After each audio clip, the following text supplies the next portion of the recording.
Magandang araw, narito ang inyong mabilis at daily news update. Mula Japan, Pilipinas, at iba't ibang panig ng mundo, ihahatid namin ang mahahalagang balitang dapat ninyong malaman. Manatiling updated at samahan ninyo kami. Dalawang lalaking Amerikano ang nasa kustodiya ng pulisya matapos umanong pasukin ng kulungan ng mga makake sa isang zoo malapit sa Tokyo.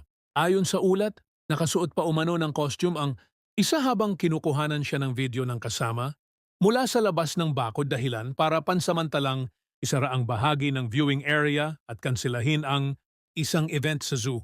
Kilala rin sa zoo si Punch, isang baby monkey na naulila matapos abandonahin ng kanyang ina at nakilala online dahil palagi nitong yakap ang stuffed orangutan. Naging paalala tuloy ang insidente na mahalagang igalang ang mga patakaran sa mga zoo at pampublikong pasilidad upang mapanatiling ligtas ang mga hayop at mga bisita. Maraming turista sa Japan ang nagugulat na kailangang dala nila palagi ang original passport habang nasa bansa. Ayon sa batas, maaring humingi ng identification ang pulis sa foreign tourists sa random street checks at kapag walang maipakitang passport ay maaari itong humantong sa questioning at identity verification. Para sa iba, normal lamang ito bilang bahagi ng security measures ng Japan. Ngunit may ilan ding nakararamdam na parang mas napapansin at natatarget ang mga dayuhan. Kaya para sa mga bumibisita sa Japan, mahalagang alamin ang local rules at laging may dalang tamang dokumento habang naglalakad sa publiko. Naging emotional si Manish Kumar, isang Indian restaurant owner sa Saitama, habang nagsasalita sa isang rally tungkol sa bagong business manager visa rules ng Japan. Mahigit 30 years na siyang nakatira sa bansa at 18 na taon nang nagpapatakbo ng restaurant habang doon na rin lumaki ang kanyang anak.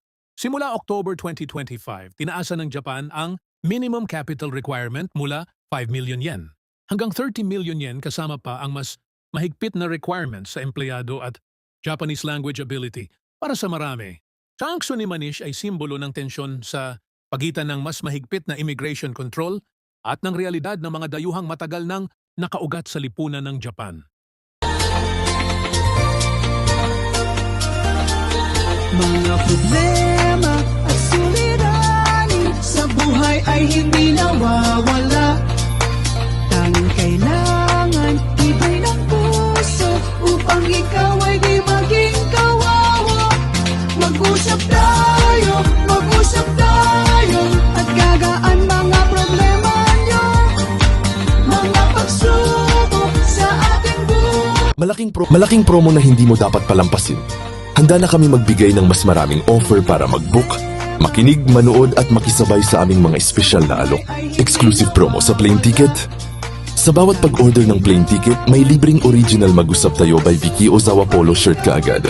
Isang plane ticket includes isang original Mag-usap Tayo polo shirt. Mas maraming ticket, mas maraming libreng polo shirt. Limited po ang aming offer up to 50. Person, no choosing in color size. Translation service Japanese English Tagalog, dagdag tipid sa bawat transaction. Totoong tipid. Walang komplikadong proseso. Direktang bawas presyo. Abangan ang iba pang promo. Marami pang sorpresa at updates na pwede mong makita at marinig sa aming mga platform. Balak mo bang pumunta sa Amerika? Andito po kami para ibigay ang aming makakayang serbisyo sa amin pong kaalaman. Message lang po. Makinig at manood sa Spotify at Apple Podcast. Laging updated sa mga bagong promo at balita. Message na po ngayon.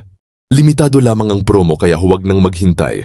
I-check ang aming page, mag-message na po at mag-order ngayon. Kami po ng Team Mag-usap Tayo by Vicky Ozawa. Maraming salamat po. Message na po ngayon. Ang promo na ito ay para sa mga gustong maglakbay, makatipid at makatanggap ng espesyal na regalo. Samantalahin na po, message lang po sa FB page Mag-usap Tayo by Vicky Ozawa. Welcome sa Chika Showbiz! Hatid namin ang maiinit at pinakabagong balita sa mundo ng showbiz mula Hollywood hanggang sa mga paborito ninyong artista sa Pilipinas. Tara, sabay-sabay nating alamin ang latest chika! Ibinahagi ni Chris Bernal sa Fast Talk with Boy Abunda na ang kanyang birthday wish ngayong ika-37 years gulang ay magkaroon pa ng isa pang anak kasama ang asawa niyang si Perry Choi. Ayon sa actress, gusto niyang magkaroon ng kalaro at kasama ang kanilang panganay na si Hailey na ipinanganak noong 2023. Kasabay nito, Ipinromote rin ni na Chris at Beauty Gonzales ang kanilang bagong serye na House of Lies sa GMA. Samantala, sinabi naman ni Beauty na kontento na siya sa pagkakaroon ng iisa lamang anak. Masayang ibinahagi ni Kay Abad sa kanyang 44-year na kaarawan na cancer-free na siya matapos ang mahigit isang taong pakikipaglaban sa breast cancer. Nagsimula ang lahat noong 2024 matapos siyang magpatingin dahil sa matinding pananakit ng tiyan hanggang sa madiskubre ang malignant tumor sa kanyang dibdib. Buong suporta namang ipinakita ng kanyang asawang si Paul Jake Castillo na nagbahagi rin ng sweet message online para kay Kay. Matapos ang gamutan sa Singapore at mahabang laban, itinuring ngayon si Kay bilang inspirasyon ng lakas, pag-asa at katatagan para sa maraming tao. At iyan ang kabuuan ng ating balita. Maraming salamat sa inyong pagtutok. Huwag kalimutang i-follow ang aming page. Mag-usap tayo by Vicky Ozawa para sa mas marami pang updates mula Japan, Pilipinas at buong mundo. Ingat at hanggang sa muli. Before we end, we invite everyone to like, share, and subscribe to our page. You can watch us not only on Facebook, but also on our YouTube channel for more updates and exclusive content. We also have original 100 Pinoy diaries and 95 Tagalog quotes at Spotify and Apple Podcast, all in Tagalog written by Vicky Ozawa, voice over by talented Filipina, Miss Joy and Jasmine, now available. So don't forget to listen and support our creative works. If you have any concerns, inquiries, or if you are interested in our commercials or services, please feel free to message us anytime on our Facebook page, Mag-usap Tayo by Vicky Ozawa. We are open Monday to Friday, 9 a.m. to 6 p.m., Japan time. Thank you very much for your continued support, and we look forward to assisting you. Maraming salamat from Team Mag-usap Tayo by Vicky Ozawa.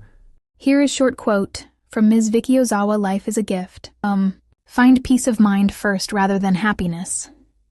Thank you very much.